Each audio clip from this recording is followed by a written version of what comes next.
Propone escuchar la voz de nuestra República y nuestras libertades. Por CX30, Radio Nacional, preguntamos, investigamos y analizamos lo que pasa en nuestro país. Queremos saber en dónde estamos. Nuestra soberanía democrática está al mejor postor globalista. Libertas Uruguay te propone defenderla. www.libertas.uy. ¿En dónde estamos? De lunes a viernes, a partir de las 10 a.m. Guión y conducción, Rubén Muyano.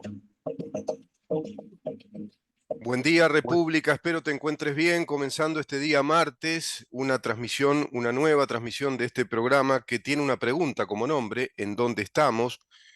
Y estamos físicamente en la ciudad de Montevideo, capital de la República Oriental del Uruguay. Estamos en CX30, Radio Nacional, 11:30 AM por aire, radionacional.com.uy por internet, y tenés la aplicación también, la 30. Estamos en Facebook, ¿en dónde estamos? En nuestro X, @ en donde estamos, Instagram, en donde estamos, Uru, y nuestro canal YouTube, mirá en dónde estamos. Va subiendo muchísimo la suscripción que estamos teniendo en nuestro canal, es realmente alentador esto, nos provoca mucho entusiasmo porque vemos que va subiendo día a día la suscripción a nuestro canal YouTube. Ese canal que te sugerimos todo el tiempo, que te sugiero todos los días, que ingreses, que mires dónde estamos, que tenés más de 4 años y medio ya de trabajo periodístico ahí compendiado, organizado, a través de un trabajo de edición que hace Mariana Peralta, y tenés, bueno, tenés los videos largos, tenés los videos cortos, tenés la playlist, tenés todas las entrevistas que hemos realizado y que seguiremos realizando y que estamos realizando en este programa. Ya en un rato ahora vamos a conversar con el doctor Felipe Schipani, diputado por el Partido Colorado, quien apoya la precandidatura a la presidencia del doctor Robert Silva. Vamos a hablar con él respecto a ese tema. Por supuesto que este programa es un programa de Libertas, la Asociación Civil Sin Fines de Lucro, primer fundación liberal del Uruguay, primer fundación liberal del Uruguay que propende directamente, de modo claro, de modo, digamos, determinado, defender las ideas de la libertad, de la democracia representativa y del Estado de Derecho. Democracia y República, artículo 82 de la Constitución de la República Oriental del Uruguay. No somos principistas, porque en una época se habló del constitucionalismo, de los principistas constitucionalistas. En definitiva, un mote mal endilgado a un grupo de ciudadanos uruguayos que pretendieron que se tomara conciencia de lo que significa organizar una república democrática de acuerdo a los preceptos constitucionales. No se trata de principismo, no se trata de dogmatismo, todo lo contrario, se trata de aceptar las reglas del juego que plantea la democracia representativa como una forma de gobierno, como un modelo de gobierno. Y Uruguay asumió esa forma. Uruguay asumió ese modelo de gobierno desde su origen, es decir, desde aquella convención constituyente, desde aquella convención nacional constituyente, bueno, otorgándonos entonces ese pacto fundacional, esa carta constitucional en 1830. Sigue siendo la misma, es la misma constitución con reformas. ¿Por qué la misma? Porque no se cambian las reglas del juego, no se modifican los principios constitucionales. Si eso pasara, ahí sí cambiaría la constitución. Pero para ello se supone, y vas a entender por qué digo se supone, que tiene que ocurrir un procedimiento formal que también está habilitado por la Constitución, que es una reforma total de la Constitución, y se tendrá que, bueno, ir también o a un plebiscito por la reforma total de la Constitución o ir a una Asamblea Nacional Constituyente por vía plebiscitaria también. Lo cierto es que se pretende adulterar gravemente la Constitución de la República. Eso lo pretende hacer el PIT-CNT. Por supuesto que Fuerza Comunista, es decir, todo el Partido Comunista está, digamos, trabajando a través del PIT-CNT, que es una organización ideológica, una organización política con ropaje sindical, trabajando a través de esos sindicatos únicos por actividad económica, lo cual le otorga muchísimo poder, poder de impacto, poder de incidencia en la política nacional, cogobernando con el gobierno de turno y con las cámaras empresariales en lo que hace a la materia económica del país, a la distribución de esos recursos económicos al presupuesto, a las categorías laborales, inclusive, de los funcionarios públicos, a las medidas que va tomando, inclusive medidas de lucha, como puedan ser huelgas de los funcionarios públicos, todo eso que la Constitución de la República a texto expreso prohíbe, no habilita a ese tipo de actividades. Bueno, este sindicalismo único, habilitado una vez en aquel, digamos, en aquel acuerdo nacional que se había realizado a la salida democrática con la presidencia del doctor Julio María Sanguinetti, se habilitó, se le dio una especie de marco jurídico a través de un decreto presidencial, estableciéndose las mesas de las negociaciones colectivas con los consejos de salario. A la presidencia, pasando mucho el tiempo, a la presidencia de Tabaré Vázquez, se dicta, se promulga una ley que le da un marco legal a las negociaciones colectivas con los consejos de salarios entre los sindicatos y el gobierno, representando al Estado. Todo eso que es desobediente de la Constitución, que no consulta a la Constitución, bueno, es lo que está, digamos, primando hace décadas en Uruguay y está conduciendo los destinos de nuestro país. Eso es una gravísima desobediencia a la Constitución de la República. Y por otra parte, este mismo PIT-CNT, que desobedece todo eso, pero desobedece junto al sistema político de la República Oriental del Uruguay, bueno, pretende llevar a cabo un plebiscito que prohíba la actividad privada de empresas privadas que hace más de 20 años que trabajan en el país y de modo venturoso, venturoso, tiene que ver con las AFAPs. Tiene que ver con las AFAPs privadas, que son empresas financieras, están en el ámbito financiero, digamos, en el ámbito de la economía financiera, perfectamente amparadas por el artículo 32 y el artículo 36 de la Constitución de la República. El artículo 32 dice que la propiedad privada es un derecho inviolable.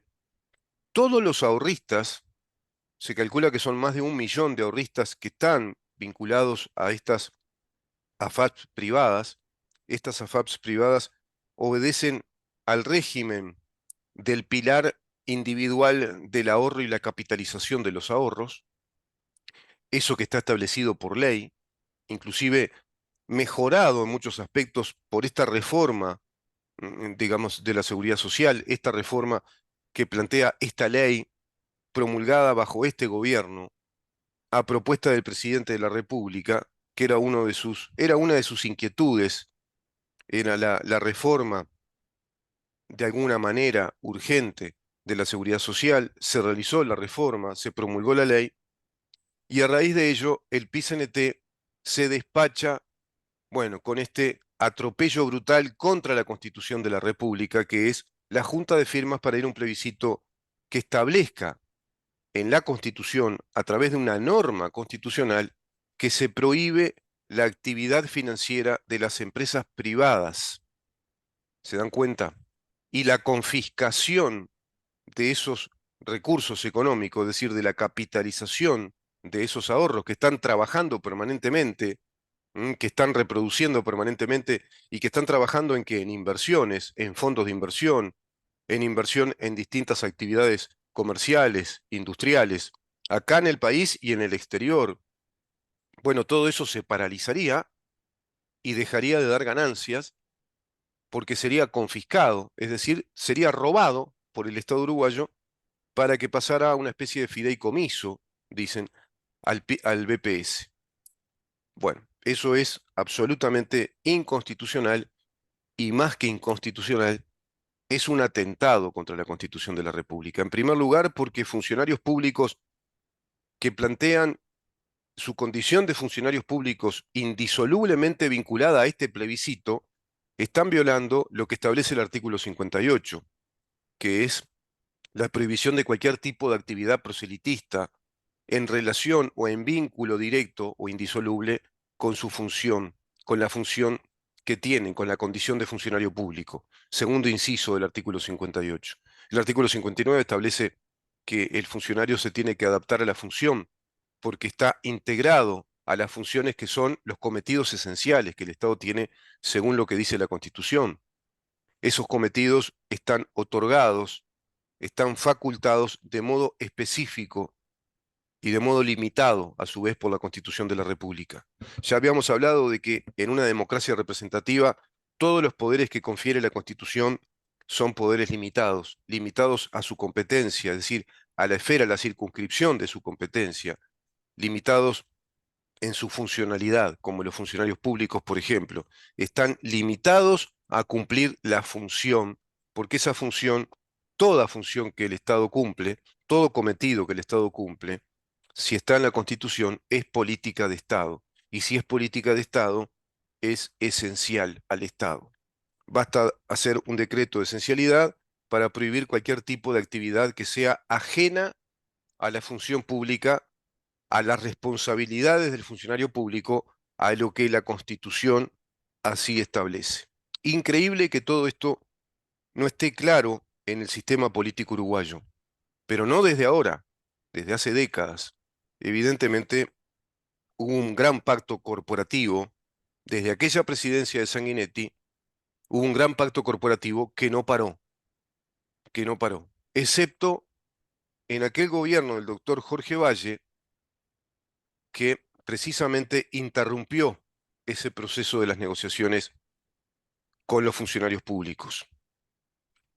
Solamente ahí inclusive un presidente que planteó la privatización de las empresas productoras de energía para liberar al mercado y para abaratar los costos, favoreciendo a los consumidores, pero también favoreciendo la economía del país.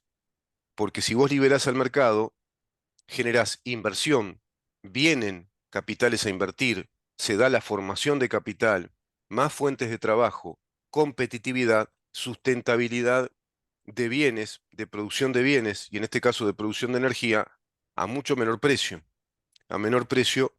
por el régimen de la competencia a la que te lleva el mercado abierto, a la oferta y la demanda, el mercado abierto de bienes y de producción. Todo eso le fue muy cuestionado a Jorge Valle, quien de todas maneras logró que tuviéramos empresas privadas que compitan con Antel y abaraten costos. ¿Se imaginan si fuera un monopolio hoy por hoy Antel? Bueno, sería todo caro, carísimo como era antes el teléfono, como salía tan caro hablar por teléfono, porque estábamos sometidos a un monopolio de la telefonía. Desde que eso se abrió, cambió muchísimo. Y luego también hubo un cambio importante con la libre portación numérica que este gobierno introdujo a través de la ley de urgente consideración. En ese sentido, hubo una mejora sustantiva en lo que hace al abaratamiento de los costos, a la accesibilidad que tenemos los uruguayos a la telefonía celular, al internet, por supuesto las tablets, computadoras, todo lo que hoy por hoy es el pan nuestro de cada día, es decir, las comunicaciones por la vía informática, digital. Impresionante cuando vas entendiendo cuántas ventajas te otorga un régimen abierto, como es el régimen de la economía del mercado, cuántas ventajas nos otorga como ciudadanos el cumplimiento de los preceptos constitucionales de una democracia representativa. ¿Cuántas ventajas tiene la democracia representativa que nos cobija en nuestros derechos, en nuestras libertades, y que nos cobija en el estricto sentido de plantearnos como concepto de gobierno la estabilidad jurídica de esos cobijos y de esa protección de esos derechos? Otros regímenes que pretenden ser democráticos, que te hablan de una democracia más abierta, una democracia en la que las reglas del juego se puedan discutir, bueno, te convierte a tu país, a tu sociedad, en un caos institucional, sin garantías institucionales, sin garantías, sin seguridad jurídica, como pasa en Uruguay, como pasa en Uruguay. Se rompió la seguridad jurídica cuando se admitió derogar una ley inderogable como la ley de caducidad, la pretensión punitiva del Estado, dado que la ley de caducidad plantea con su característica, su naturaleza jurídica, que es una ley, digamos, de características procesales, plantea la renuncia a la legitimación procesal que el Estado tiene como sujeto de derecho en determinados casos, bajo esta ley especial, plantea la renuncia a su legitimación procesal activa, la renuncia a su pretensión procesal. Y la renuncia, cuando se plantea, es un modo excepcional de extinción de los juicios. Artículo 228 del Código del Proceso, del Código General del Proceso, perdón, del Código General del Proceso, que sustenta en esa disposición al artículo 227 en sus numerales primero, segundo y tercero. En eso consiste la ley de caducidad de la pretensión punitiva del Estado, en la renuncia a esa pretensión procesal, por tanto, extingue todos esos juicios posibles en todas aquellas personas cobijadas por esa ley, personas que estuvieron integradas al gobierno de facto.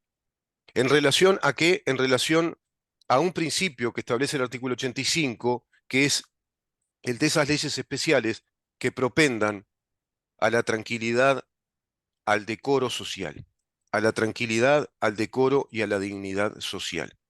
Así lo hizo el Estado uruguayo también respecto a los terroristas que atentaron contra todo esto que estoy diciendo, que atentaron contra los principios democráticos que establece la Constitución de la República, otorgándoles una ley de amnistía, que también es una renuncia anticipada a la pretensión procesal y por tanto extingue todos esos delitos. Es impresionante cómo se rompió la seguridad jurídica en nuestro país. Así se le ha otorgado pensiones también a los terroristas. El Uruguay le otorgó pensiones que son pensiones vitalicias, inclusive de por vida y transmisibles. Es decir, se pueden transmitir a herederos. Es increíble cómo un derecho personalísimo lo convirtieron en un derecho hereditable o heredable. No es heredable el derecho personalísimo, el derecho personal, el derecho intuito personal, como el salario, por ejemplo, como los saberes jubilatorios, excepto en la sociedad conyugal, no es transmisible a los descendientes. Bueno, en este caso hasta eso hicieron. Se transmite a los descendientes esas privilegiadas pensiones a los terroristas que nos insumen cientos de millones de dólares a los uruguayos, rompiendo la seguridad jurídica también del país. Claro que, ¿cómo no va a estar desfinanciado el BPS, que sirve para todo? Bueno, en Rusia, las elecciones presidenciales dieron como ganador, y sí, a Vladimir Putin, lamentablemente. Putin ganó las elecciones, perdió la democracia. Título en Libertas, en nuestra página web. Un excelente artículo que publica el licenciado Santiago del Pino sobre, bueno, este lamentable hecho, un insuceso para el mundo, mientras una persona como Putin esté en el poder de una nación tan poderosa, y poderosa a nivel nuclear, a nivel armamentístico, a nivel territorial, el mundo está mucho menos seguro, mucho menos seguro. Mientras estén estos totalitarios, el mundo no está seguro. Vladimir Putin, un agente KGB formado en el KGB, 17 años de actividad profesional, inventado por Boris Yeltsin, le saca las castañas del fuego a Boris Yeltsin cuando es descubierto por un fiscal en un montón de trampas al Estado, de robos al Estado, de robos económicos millonarios. Bueno, acuden a este señor o a este tipo que era un experto en el espionaje y en el espionaje que puede chantajear a personalidades políticas, a personalidades de importancia, y así lo hizo con el fiscal que estaba investigando a Boris Yeltsin, y bueno, dio con él en un hotel con dos prostitutas desnudas en la cama con él. Lo mató. Así como Romina Celeste también, de alguna manera, ya lo mató públicamente a Yamandu Orsi, es decir, ya rompió el almohadón y tiró todas las plumas y después es difícil recoger todas las plumas y volver a componer el almohadón, como le decía el sabio judío al alumno que había defenestrado, que había difamado a una persona muy honorable. Bueno, en este caso Putin se dedica a eso, se dedica a defenestrar, a descomponer la imagen pública de alguna persona con pruebas fidedignas, porque es experto en el espionaje. Y sabemos que todos los seres humanos tenemos debilidades. Nadie es un Dios en la tierra, nadie es santo, ¿no? Como decía Jesús, cuando así le decían, ¿por qué me decís santo? Acá en este mundo nadie es santo. Bueno, pero sabiendo eso, Putin realizaba este tipo de tareas, emerge como primer ministro luego, queda como presidente y después de su primer presidencia completa no se va nunca más. Establece un régimen de reelección indeterminada, tiene las veleidades, el sueño patológico de la madre patria, de la madre Rusia, cuando la pandemia estuvo prácticamente 2 años deambulando por la inmensa biblioteca del Palacio del Kremlin, habitó solo porque es paranoico.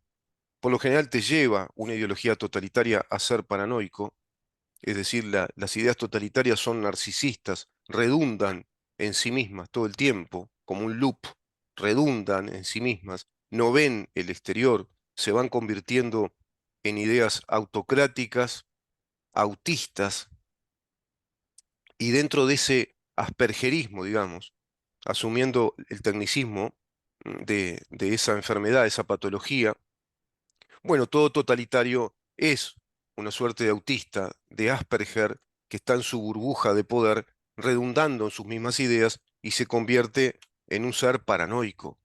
Tiene delirios de persecución. Así pasó con Brezhnev, con Joseph Stalin, con todos los líderes soviéticos que estaban a punto incluso de lanzar misiles nucleares porque estaban convencidos que los iban a atacar de sorpresa. Son paranoicos. Están pensando que les están agrediendo todo el tiempo, su gran revolución. Leyó todo eso en ese palacio, en el Kremlin, y se dedicó a leer toda la historia de Rusia desde el zar Pedro I, Pedro el Grande, Romanov, Pedro Romanov. Y a partir de ahí leyó toda la dinastía Romanov, que es de más de 350 años. Se hizo admirador de ese primer, digamos, emperador, de ese monarca, pero más admirador se hizo de la zarina Catalina la Grande, una alemana que emigra y que luego se convierte prácticamente en una mujer rusa, habla ruso a la perfección, y perpetrando en un hecho muy raro, muy extraño, la muerte de su esposo, que era el heredero, era el nieto de Pedro I, queda ella como la zarina, así se hizo llamar, la emperatriz de Rusia. Admira a Catalina la Grande, Vladimir Putin, quien emprende la tarea, digamos, de dominio, de colonización que había desarrollado Pedro I.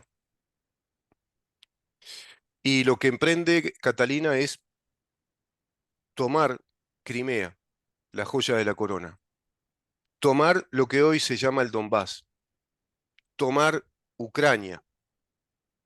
Y por supuesto que iba por lo que iba también Pedro I, que eran los países bálticos, Moldavia, fundamentalmente, y en ese territorio vencen al ejército sueco. No pueden tomar Suecia, no pudieron tomar Finlandia. Lo va a hacer Joseph Stalin. Stalin replica la conducta política de Catalina, es decir, otra vez por Crimea, por Ucrania, primer país anexado a ese sueño federal de la República Socialista Soviética. Así van tomando otros países, los países bálticos también son prontamente tomados, es el mismo itinerario, ¿te vas dando cuenta? Putin es que está haciendo ahora exactamente lo mismo, exactamente lo mismo. Después de dedicarse a esa lectura, a esa investigación histórica, repasar toda la historia de esa madre Rusia en la cual a él se le mezcla todo el zarismo con el sovietismo, porque él es KGB, él tiene un profundo amor y un profundo vínculo emocional con el régimen soviético, con el régimen comunista soviético, y así él lo establece, e intenta entonces, desde su gobierno totalitario, reeditar, digamos, según él, las grandezas de esa Rusia soviética con lo mejor de aquella Rusia de los zares, fundamentalmente de Catalina la Grande. Replicando todo eso, replicando la conducta de Joseph Stalin, replicando hasta en la personalidad paranoica, y ahora está por tomar, quiere tomar Moldavia, con inclusive la emisión de una orden de captura a una primer ministro, si no me equivoco, de Eslovenia, por ejemplo. ¿No? Este personaje que está requerido por la justicia internacional, por la Corte Internacional Penal, por eso no sale de su país. Está publicado este excelente artículo, Putin ganó las elecciones, perdió la democracia, en libertas.uy, www.libertas.uy. Las elecciones presidenciales en Rusia del 2024 se llevaron a cabo entre el 15 y el 17 de marzo del 2024. Estas fueron las octavas elecciones presidenciales en el país. El presidente Vladimir Putin fue reelegido para un tercer mandato consecutivo con un 87% de los votos. Deja que me ría acá un poco, ¿no? Estos totalitarios meten estos porcentajes, ¿viste? 87%. El porcentaje más alto de victoria en una elección presidencial en Rusia desde la disolución de la Unión Soviética. La toma de posición está programada para el 7 de mayo del 2024. En noviembre del 2023, el ex miembro de la Duma estatal, Boris Nadezhdin, se convirtió en la primera persona respaldada por un partido político registrado en anunciar su candidatura con una plataforma pacifista. Le siguió el candidato independiente y en ejercicio, Vladimir Putin, en diciembre del 2023, quien es elegible para buscar la reelección como resultado de las enmiendas constitucionales hechas en el año 2020. Más tarde, ese mismo mes, Leonid Sulsky, Nikolai Charitonov, del Partido Comunista, está el Partido Comunista, ahí batallando, compitiendo también, y Vladislav Davankov, de Gente Nueva, anunciaron sus candidaturas. Durante los días de la votación, la oposición organizó un acto llamado Mediodía contra Putin, una iniciativa liderada por el político liberal Maxim Resnik y respaldada por Alexei Navalny, antes de su fallecimiento, ¿se acuerdan? El fallecimiento del opositor más importante, que tenía un gran ascendiente en la población rusa, que quedó preso y luego misteriosamente murió y no querían dar el cadáver a sus familiares. Increíble, ¿no? Todo esto pasó con Vladimir Putin. Alexei Navalny es el líder opositor a su gobierno, el disidente de su gobierno, que pasa a ser el número 101 de los asesinatos que tiene el gobierno de Vladimir Putin. Protestas, oposición, evidentemente organismos internacionales no están de acuerdo con este resultado. La Unión Europea ha expresado su descontento con las elecciones presidenciales en Rusia del 2024. El jefe de política exterior de la Unión Europea, Josep Borrell, aseguró que la victoria de Vladimir Putin en las urnas se basó en la represión y la intimidación. Los ministros de Asuntos Exteriores de la Unión Europea en Bruselas han sido contundentes al afirmar que las elecciones en ese país no han sido libres ni justas. Además denunciaron que violaron la soberanía ucraniana. Y sí, ¿qué te parece? Los 27 ya han avanzado que emitirán una declaración conjunta al respecto. Putin obtuvo el 87,29% de los votos frente a los otros tres candidatos. ¿Te das cuenta que es impresionante el guarismo, el porcentaje? Tenés esta excelente nota, es un artículo muy extenso, muy informativo, en detalle, de todo este proceso electoral, de todos los cuestionamientos internacionales y del peligro en el que está el mundo, porque pone en peligro las democracias de Occidente y pone en peligro, evidentemente, el proceso democrático ruso. Todo esto lo encontrás en nuestra página web www.libertas.uy. Te repito, www.libertas.uy. Vamos a una pausa, Ramón, y recibimos ya en un ratito nomás al doctor Felipe Schipani para conversar con él. Quédate ahí.